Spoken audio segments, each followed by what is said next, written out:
Hitz, who works at this campus, James Humphreys, who works at King Campus, and Susan Learning, who works at Newham Campus, all advising faculty on new approaches to take. And I'll turn it over to them. Okay. Fill you in. I guess I'll start things off.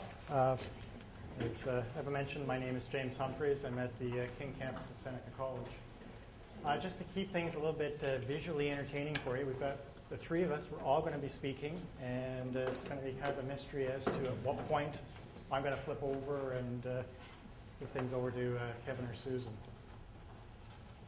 Basically, what we're going to do today is we're looking at Web 2.0 e-learning and sort of where things are going, where we see e-learning going. So to sort of introduce this, I did want to just talk about Web 2.0. You may have heard the term bandied about. Talk a little bit about that, what it means. Whether you like that buzzword or not, doesn't matter. We'll talk a little bit about that. Kevin will then go on and talk a little bit about an e-learning model, sort of some of the directions, some of the things that we see going on. And then we're going to take a look at trends. And what we mean there is we're going to look at some of the directions, some of the things that we think are up and coming. And we're also going to profile one of the tools that Kevin's area has been working on, which fits in nicely with Web 2.0. And sort of as part of that, we'll go through some examples and demos. We may or may not have time for discussion. We're running a bit behind, so we'll play it by ear. Is everybody familiar with Web 2.0, or you've heard it? Just to kind of, I guess, level the playing field, what Web 2.0 is, it's sort of an idea that we're sort of in the next version of the web. O'Reilly coined the term for a series of conferences that started up a few years ago.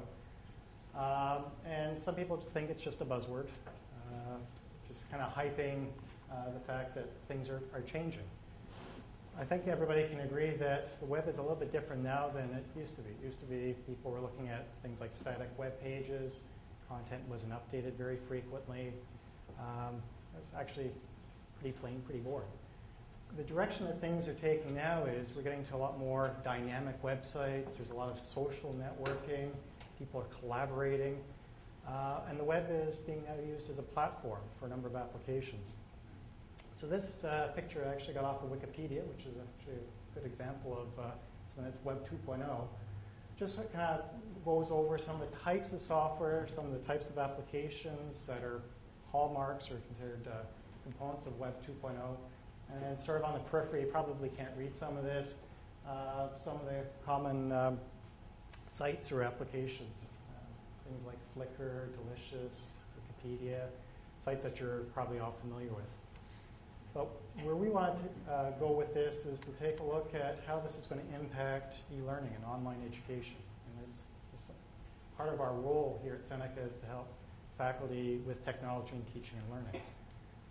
So we have to explore these new directions and see how it fits in with teaching and learning.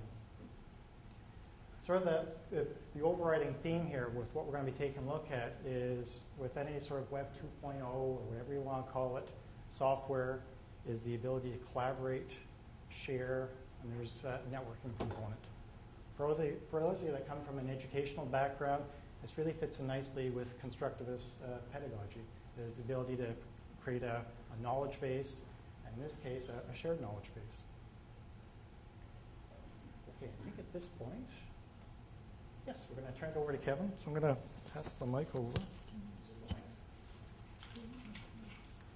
We'll get better at this passing the mic over as time progresses.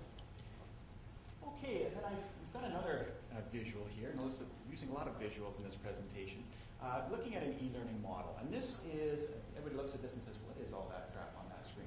But if you look at it, it's taking a look at what a post-secondary institution is looking at in terms of e-learning. And what we see here is, and this is, it's not by any means the only model out there, but it's just one that, it's just kind of add pieces to the puzzle. This is what some of the things are that you're looking at. Notice that it's an internally hosted model. All these pieces fit within the hosted environment.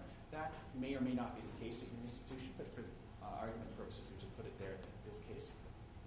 We're looking at an entry point into this model. And of course, the entry point is the portal. And a lot of institutions looking at portals or have implemented portals and what they mean out there.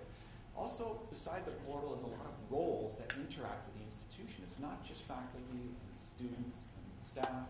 We're talking about partners, and you're talking about prospective students, alumni, all those kinds of things. We want to look at, when we're marketing the institution, looking at people all the way from high school or even sooner, all the way past, so they become alumni, they keep joining the community. And you'll notice that word community is going to come out a lot, and especially in 2.0 talk, is all about the community and the communities that are out there. Once you get through the portal, you're into the system, you're looking at all the different things that make up the academic and administrative systems that the institution has.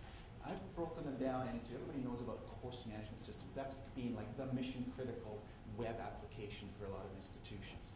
I've also broken off their learning management system, called it something different. What do I mean by the difference between those two things? Course management is using that metaphor of the course, if that's the way you want to look at it.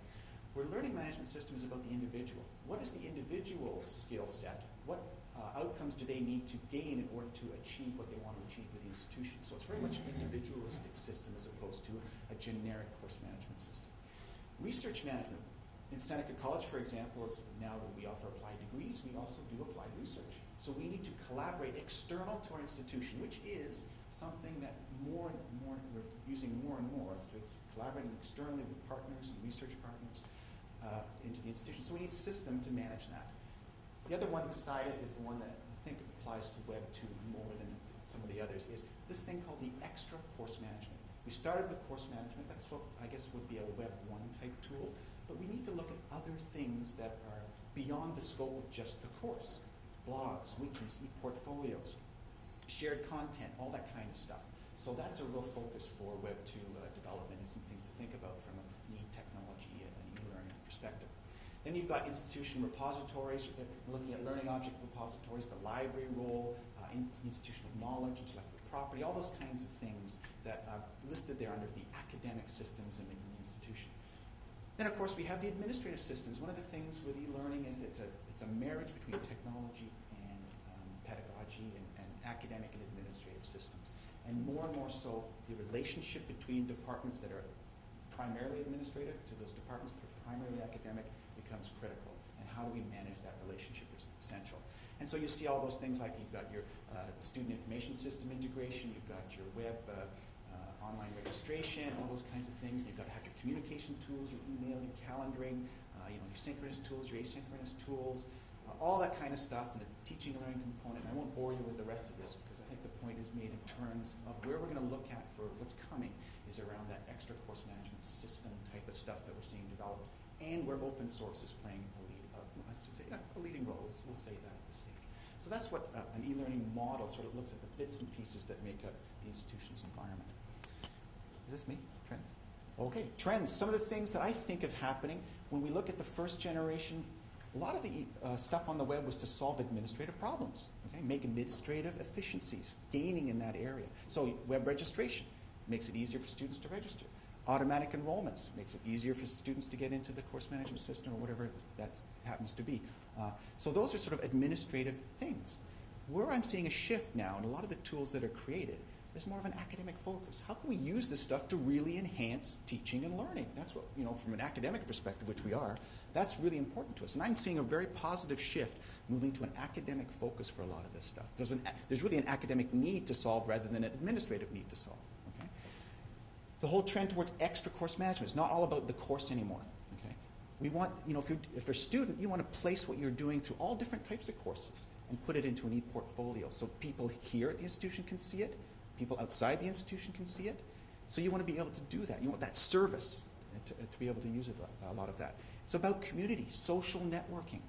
And as I'll talk about a little bit later on, maybe we should start thinking about calling these things community management systems. And where an institution like an academic institution is looking at the course as the defining unit of education, maybe we're going to start looking at communities. You come to an institution, you start signing up and belonging to communities as opposed to courses, and you still get that same kind of network socialization, whatever you want to call it, to get those kinds of outcomes you want to achieve for your particular needs.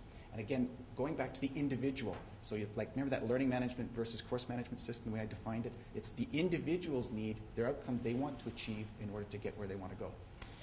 course, now we're seeing the rise of open source. We'll have some slides later on that talk about where is open source coming, particularly not just from the fringe, but also coming into the mainstream, to that enterprise level application. Where is it at this moment? And we'll see some statistics in a bit about that. And then I'm also going to talk a little bit about the long tail. How many have heard of the long tail? Okay. And I'll say it now. I'll get to it in a second. We'll talk about where open source is a player with respect to the long tail. Is this me still? All righty. Interesting. Scott Leslie has come up with a little graph, another visual here, to look at organizational suitability for open source. Okay. What he's done is he said on that y-axis is how mature is that open source product. We all know about Linux, Apache, those MySQL, those kinds of things. We'd say that they're mature products now. So you've got low maturity all the way up to high maturity on the y-axis. On the x-axis, the capability, your institution, how capable are you internally to look at open source and play with it and enhance it and those kinds of things, all the way from low to high capability. What he's saying is that if you have a mature product like Linux, Apache, and you have low capability, you can use that product and you're what he calls a freeloader. He doesn't mean that, I don't think, in a disparative sense, but he's saying that you can take the product off the shelf and use it, and you're pretty secure in that environment. On the other end there, if you've got a very immature product, okay, but you've got a lot of high capability within your institution, then you're looking at an originator, an innovator, and helping and contributing to that community. What he's saying is somewhere in the middle there, sort of mature product, sort of high capability, you've got a sweet spot. That's where a lot of action is happening. And it's quite a broad area there, that sweet spot. And we can I'm going to parlay that sweet spot here into that long tail and see where it might fit in that area. So I thought that was an interesting about where is the organization. So if you look at your institution and say, where are we from the capability to look at open source? Where are we in terms of looking at mature products? And how do we want to participate? Me still? This is you? Yes. Okay. Susan. Thank you. Just like that. Can you hear me? Good. Yeah, Kevin's put up some statistics here in terms of readiness of institutions to work with open source. And as you can see, I'm not sure how legible this is for you, so I can just highlight a couple of points. 53.9% of senior IT officials agree that open source will play an increasingly important role in our campus IT strategy. The first open source ERP applications are just beginning to emerge. Moodle in 10.2% of private four-year colleges. Sakai, another open source initiative, is at 5.5% and 3.9% public and private universities respectively. So that's gives you some sense that awareness of open source is most definitely growing. And next we'll take a look at, not ready yet, but reaching the tipping point. And I will talk a little bit about a conference I just came back from, which actually proves these statistics anecdotally, in my opinion. So here's a chart that Green developed to demonstrate campus strategy on open source tools and applications. If you look at the dark bars, dark columns, they are open source backroom tools, so the back end systems, and the gray bars are open source applications. So if you take a look at what the different bars indicate in terms of what people's activities are, or institutional activities are, over on the left is an indication of no interest, and just between 10 and 20% there.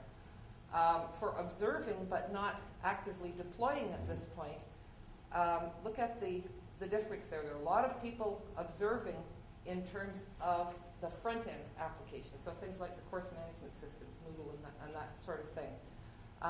Observing the possibilities for the back end, much lower down on the list at this point.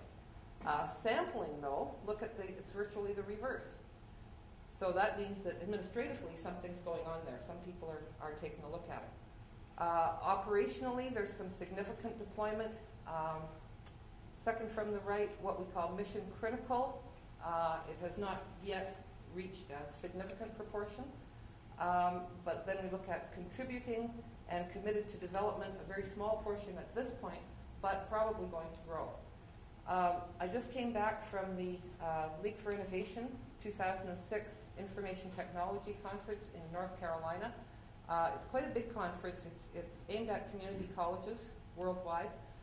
They were estimating about 2,600 registrants for this college. Very active place. At any given time of the day, you probably had between 10 and 30 sessions running concurrently that you could choose from, starting at 8 a.m. and running until 6 p.m., and you had to run to get from one to the other. Their theme this year was open source, and every session on open source was standing room only 10 minutes before the session began. They were turning people away 20 minutes after the session started. They were still telling people they were too full, the room was too full, fire regulations won't allow any more into the room, that kind of thing. So anecdotally, I think we're seeing the readiness demonstrated in something like that, attempts at participation and learning more about it and increasing one's own knowledge about it. And there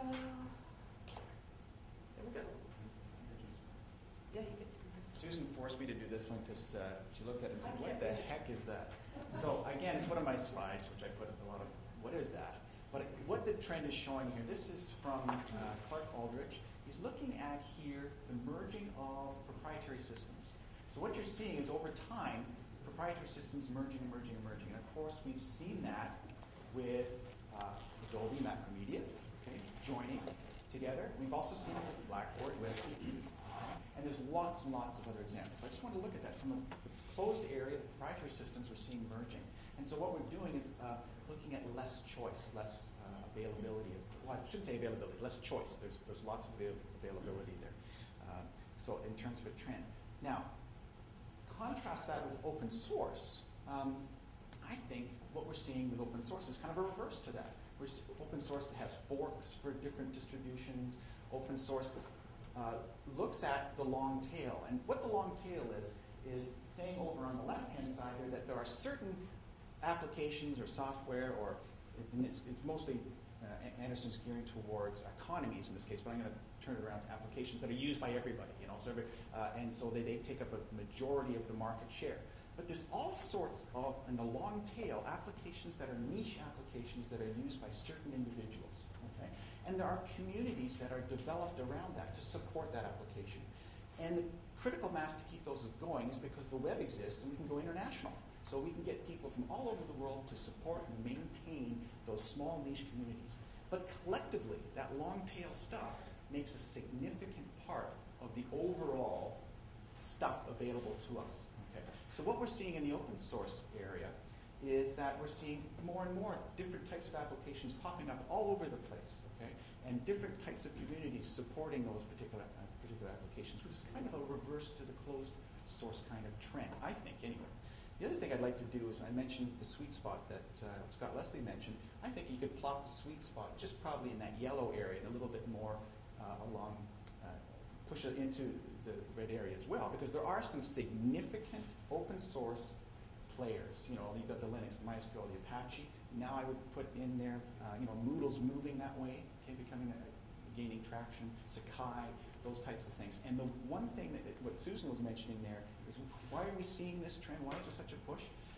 My sense is because we're seeing movement from the back end for open source, Linux, Apache, MySQL, to the visual. We can now see it. People out there in the educational area can see Moodle. It's an interface. It's a front-end application. So people are now more aware, and it's in the spotlight, and so people are starting to look at that kind of thing. So that's another trend that's really helping, I think, the open source communities take hold.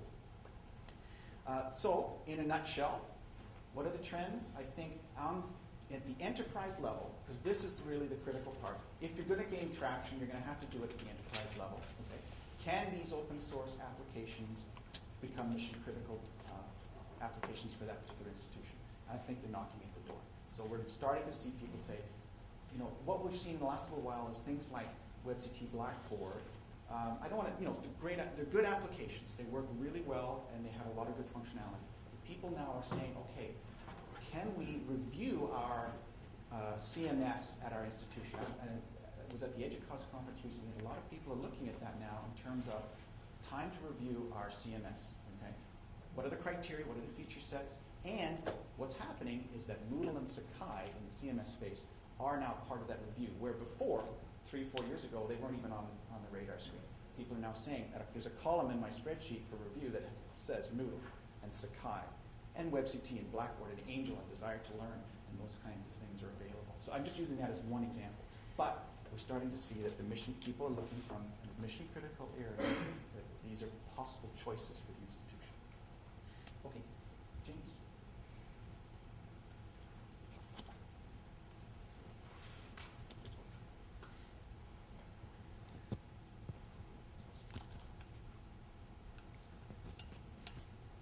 For something completely different. What we're going to take a look at over the next few slides is actually some future directions we see in e-learning, free software, and open source. Some of which, these are things we're still in the stages of investigating. Some of which Kevin's going to speak to a little bit, and I'll actually do a demo of a project that we're working on, which fits in nicely with Web 2.0 and sharing and collaboration.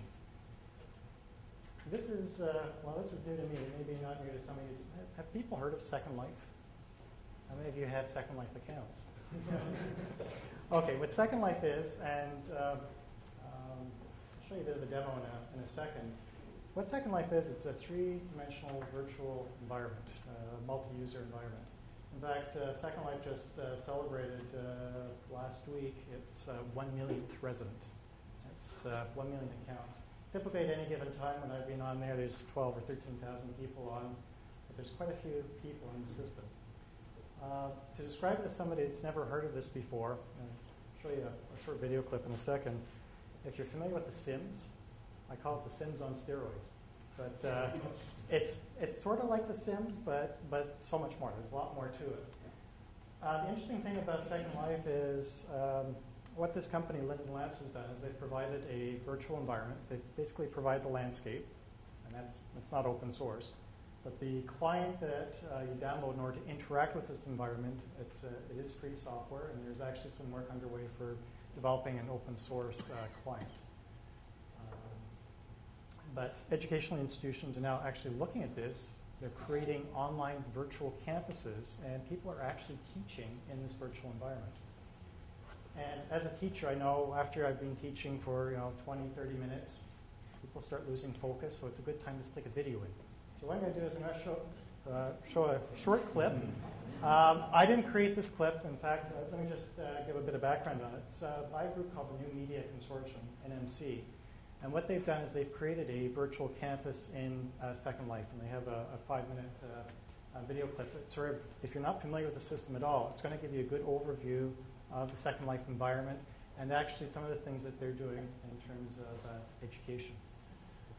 So let me just pull that up.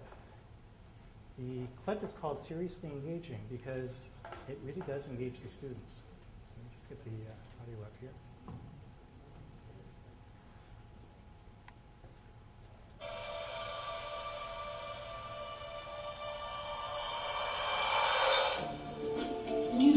Consortium is an international not-for-profit organisation of nearly 200 leading colleges, universities, museums, corporations and other learning-focused bodies dedicated to pushing the edge of new media and new technology.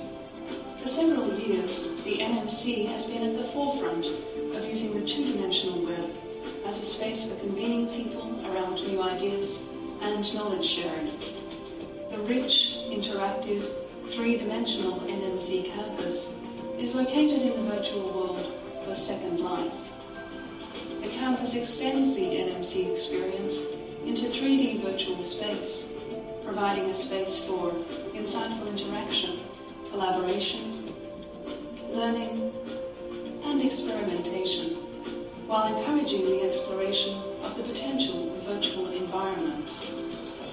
It is a place intended to inspire creative ideas and stimulate thoughtful discourse related to the potential of such spaces. It has been designed to be playful, yet serious at the same time. The campus itself encourages exploration and interaction and and most visitors will find something new on every visit. There are dozens of wonderful little niches and things to discover.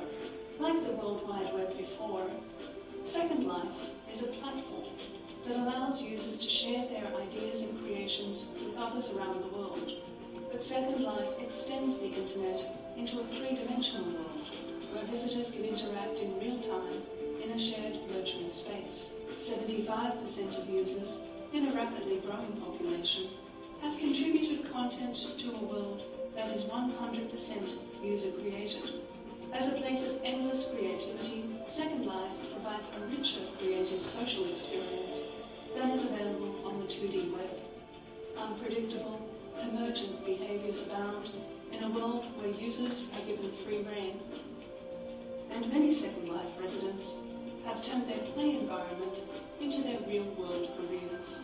Lindex is a free market currency exchange that enables content creators whose varied skills range from graphic design to software development to sell digital goods for real money. Entrepreneurs in marketing, real estate, and professional services have created professional companies around the platform. A secondary market of contractors has emerged to support entrepreneurial efforts. The NMC campus exists in this virtual universe and is designed both to complement and extend it. The societal and economic aspects of Second Life inform the mission of the campus, which is to demonstrate how rich virtual worlds like Second Life can be put to productive use, solving real-world issues. A variety of meeting spaces facilitate this work and allow the exploration of the human side of working in a 3D virtual environment. The library and museum are experimental spaces. The Malcolm Brown Library is the focal point of experiments exploring the intersection of 3D virtual space and the web. The Arthur Gallery and the Constable Room are places where the boundaries between art and representation and between art and derivatives are explored. Originally built to support a series of virtual conversations, the MacArthur Foundation series on digital media and learning. Given the tremendous response it has received, a wide range of activities are now planned for the NMC campus. From large-scale virtual components of real-life events, like the NMC Summer Conference, to events held entirely in Second Life, one possible future of the NMC campus is to be the home for a series of NMC meetings in virtual space. Already underway is the significant use of the space by undergraduate and graduate classes interested in virtual environments, and much more such use is planned. What is most likely, however, just as in all of Second Life, is that the visitors to the NMC campus will find uses for it that we cannot possibly imagine today. To learn more about the NMC's journey into virtual space, and to follow along as the project progresses, see the NMC Campus Observer, a blog set up to record not only our insights, but those of other Second Life residents as well. Okay, that wasn't a plug for NMC. We're not a member of the consortium, but they said it better than I could have and did a nice demo of the environment. They're not the only ones that actually have a virtual campus in this environment. I was actually online last night at the University of San Diego. They actually have a state university campus in there. I was actually speaking to a graduate assistant who's doing a course in that environment. Texas State has a campus in there. There's one from New Jersey. There's a number of institutions that are now building environments within Second Life for online teaching. We think this is for me, it just boggles my mind. I just only read about this a few weeks ago, started exploring it. It's got great potential, and I think this is a serious direction that e-learning is going to take. It's going to be shifting from things that we've talked about, like portals, course management systems, to actually taking classes completely submerged in that environment. So, and it's got a cool factor to it, too. So let me just close that. And I'll pass it back to Kevin. I'm just going to talk about ELG.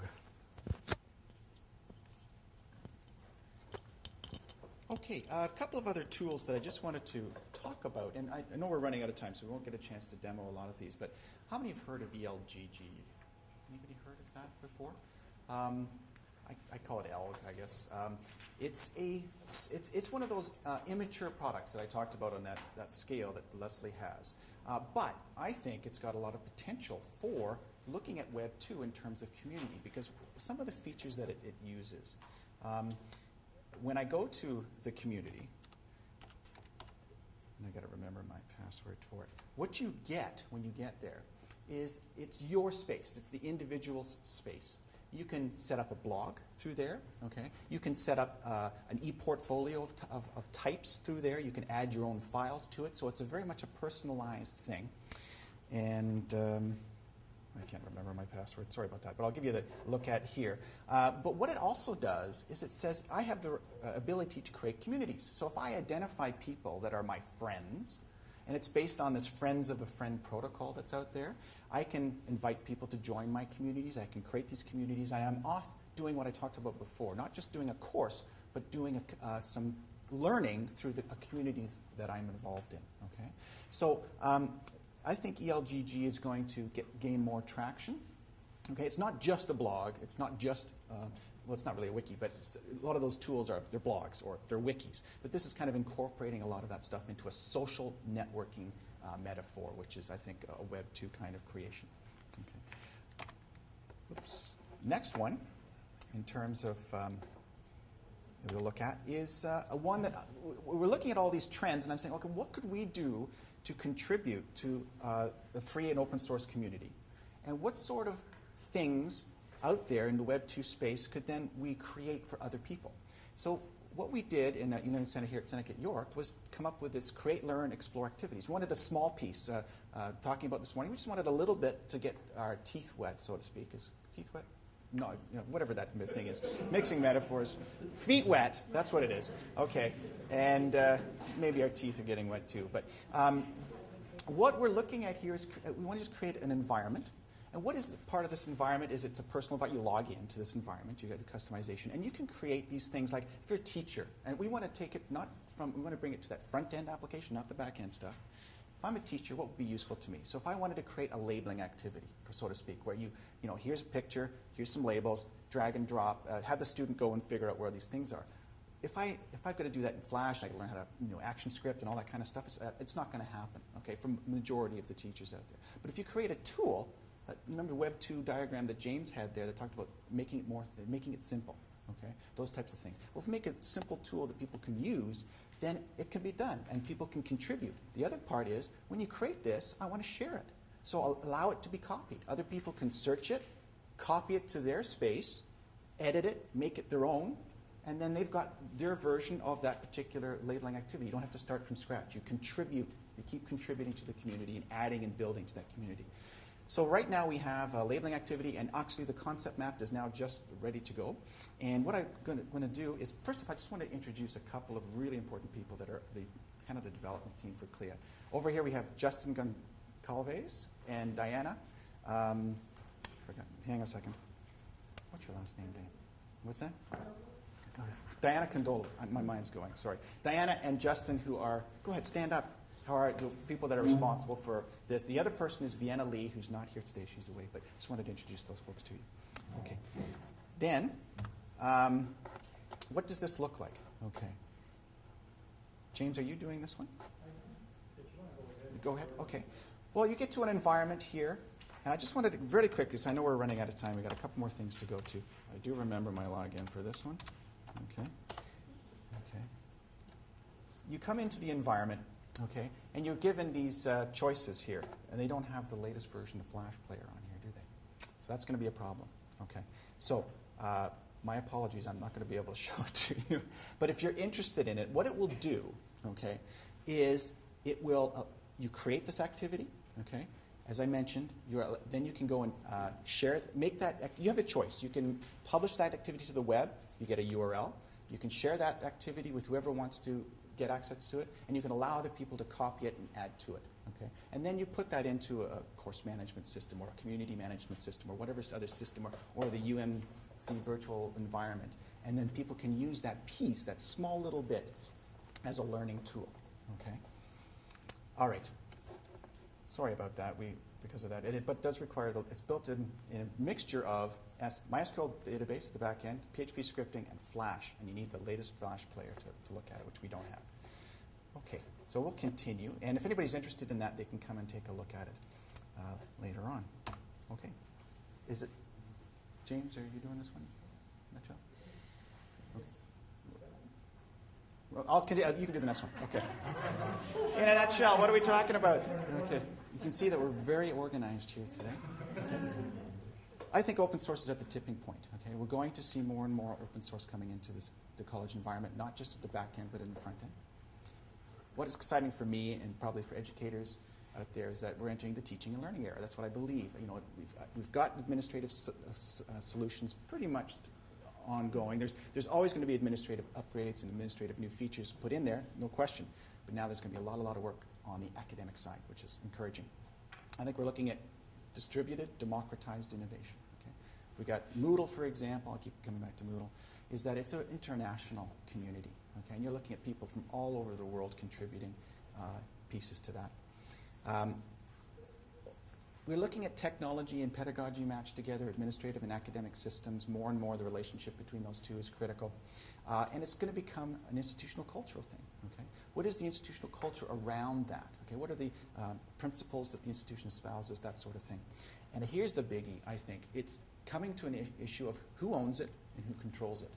And I think people are asking questions around, okay, this system, you know, do we have any control? Do we have any ownership over it? And how can we perhaps gain back some of that ownership and control as academics, so to speak, in this environment?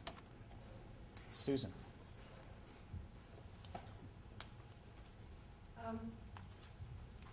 Being truly collaborative, what we need now is an opportunity to get your input in this. So what kinds of ideas, thoughts, questions do you have?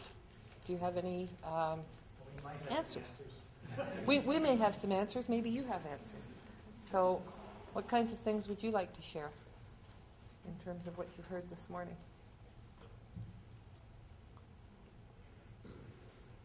Yes? I'm just wondering if any of you have any comments on Edubuntu, which is the educational version of the Ubuntu operating system, which is a Linux distribution. Because I haven't looked at it, I'm curious. I haven't looked at it yet either. So heard a lot about it, but I haven't actually had the effort to get to look at it yet. But it's a good thing to look at if you're interested in that. Does anybody have any exposure to it? A little bit. I mean, it's more targeted at a younger crowd, and so the main thing is taking what it is a distribution of Linux targeted to school environments. And what is special about it is it includes a lot of packages that are learning software, especially for young kids, so math learning software, science learning software. So, you know, where you might need to go out to a specialty shop or to a future shop or whatever for your kids to get that kind of software for home, or that a school might need to purchase it. That, like anything with Linux, is already bundled there on the CD, and you just need to install those packages. So the idea is to really create a lot of availability of that software. And in particular, it's an interesting thing in terms of your long tail idea. You know, Mark Shuttleworth's idea why it's interesting is about serendipity. So if you basically have every classroom have every possible piece of open source or Linux-based educational software, it's very likely that students, if they know how to pull in those packages, might stumble across something the teacher never thought to give them. So it's a lot about, you know, not that just that it's free, but about giving kids the whole universe for free means that serendipity is more likely to happen. Okay. Great, thank you. Someone else had their hand up over here? Not anymore? Yes. Wonder what's the adoption rate beside the community college, but what about the high school and the elementary school? What do you have any numbers? I don't have the stats. Like Kenneth Green's campus computing survey is primarily for post-secondary institutions, mostly the American statistics. I should point that out there. I don't have any statistics for high schools, so that kind of thing. But I will mention that there is, as well, in that space, the high school space, push. I mean, Seneca has a program where we install Linux labs at high schools. And so schools sign up with us, and they would be able to get a lab with all, like a Edubuntu or something like that put on the system. And then they're exploring that idea around making this available for students at that level. And then there's more and more students, high schools are coming on board. It's starting small project. We're not there yet, not anywhere close to the tipping point, as I would say here. So it's slow, but it's steady. Okay. But I don't have the exact statistics there. And one over here. There was a question here, and then we'll go back. Yeah. It's, we all know that the educational environment is a relationship between students and teachers. But if we go outside of this, education basically has a purpose to prepare the student for the actual life. Mm-hmm. Now my question is, looking at this example, the Second Life, which I heard of, but also looking at some other type of environments, what is the response of industry, of professional communities to this kind of education? Can they be involved in being a part of that kind of education process? Can they provide support in that kind of virtual environment? Can they be the third party in this educational process?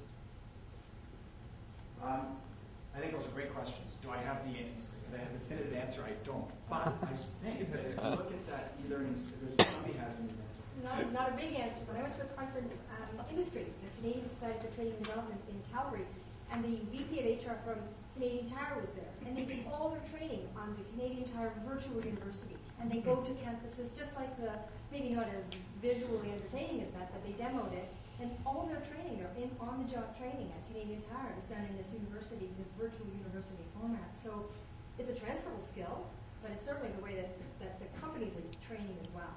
So not just training. Example, I forgot to mention it, Thomson Publishing actually created a campus where they do Microsoft Office and Cisco certification online in the environment. So there's other corporations that are getting involved as well. And I heard it announced within the last couple of weeks that there's a real business company that has now a virtual presence in Second Life, where they're running a business there. Obviously, They there's bought into multiple that. businesses in there. There's, I know Amazon is working on getting a presence within the environment. It's just one big name, but there's many companies that are getting involved. Yeah, I think the company you were thinking of is Reuters, who set up the news service. They set up inside Second Life a news service for Second Life News. Wow. And so they have a reporter who works in Second Life, reporting about Second Life. Wow.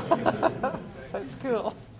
And actually reporting about the real world on issues that affect Second Life. So the whole question of U.S. legislation to tax earnings in Second Life is, even though it's a real world issue, is being reported on in the Reuters Second Life. But the thing I wanted to ask you guys about, it seems like you've got a really nifty cluster of folks here thinking about these issues, which is great, and I really kind of congratulate you on that. One of the things I didn't hear you talk about, and I'm just interested to know if you're playing within this, is not just open sourcing the virtual buildings or the platform on which education happens, but the ways that open source collaborative processes and community building can be used to actually deal with the content of education. And so are there folks here looking at open curriculum and how you use distributed collaborative processes on what we're actually interested in education, which is the ideas as opposed to the platforms on which we pursue those ideas? Yeah, that's a good point, and I didn't have time in this presentation, but one of the things I'm seeing too is there's an issue of open content. Okay? Getting people out there with that, it's all about content in the educational environment, pretty much. You got to have the content. And matching open content to the platforms that are open to deliver that content. So the distribution mechanism and the actual stuff that you're distributing, I think there's an area for a marriage on the open or the community source or whatever you want to call it, open e-education, any technology or terminology you want to use. I think that's going to be a real important player in the next little while. And things like Creative Commons licensing for that type of stuff. But of course, institutions are struggling around intellectual property, those types of things. But then you've got wikis where you're shared content development, 3D wikis. That's what I call the, what's it called again? I think Second Life. I'm losing my mind. But it's a 3D wiki. That's what it is. And so it's that sort of thing. So I really think there's an important kind of partnership there happening with the open content, open platforms. Well, you guys aren't working on that yet, or there's not anybody in the Seneca group looking at that yet. It's not a criticism. No. Yeah, I would say to a very low degree stage. But something that's sort of on the horizon. Cool. But if anybody else is playing in that field, please, I'd love to talk to you about it. Yeah, I'll come talk about it. Okay. iCommons, which is the meta organization that Creative Commons is under, is just starting something called iCommons iCurriculum, which is trying to organize people who are interested in that thing. And I'm involved in that. So Sure. Yeah, we'll talk. Go ahead. Time for one more. People aren't hungry. Particularly in the sense of evangelizing this to the rest of the institution. So some of these ideas I find trickle up in IT departments and maybe, I don't know, various other places, but in terms of saying, okay, how do people believe in the possibility of open content, evangelize that to the rest of the institution in terms of things like, well, how do we operate in regard to intellectual property? How do I convince my colleagues in another department that, it's not going to be the end of your career if you release your papers, under a Creative Commons license and allow people to see that. And to make the difference between students paying for a degree and paying for that bit of information that they're going to be able to find elsewhere anyway. And I don't know how you do that, because we can do all this all day long. Because until we convince people that being an academic doesn't mean just hiding off my particular little space and making sure that it's well copyrighted, I don't know if we're going to make progress. That's a biggie. We'll see. I mean, I don't know. But there is a lot of progress in that through the open access journal movement. So as different institutions, or more importantly, research funders adopt open access journal publishing requirements, which is something that you have seen policy movement on, that will shift part of it.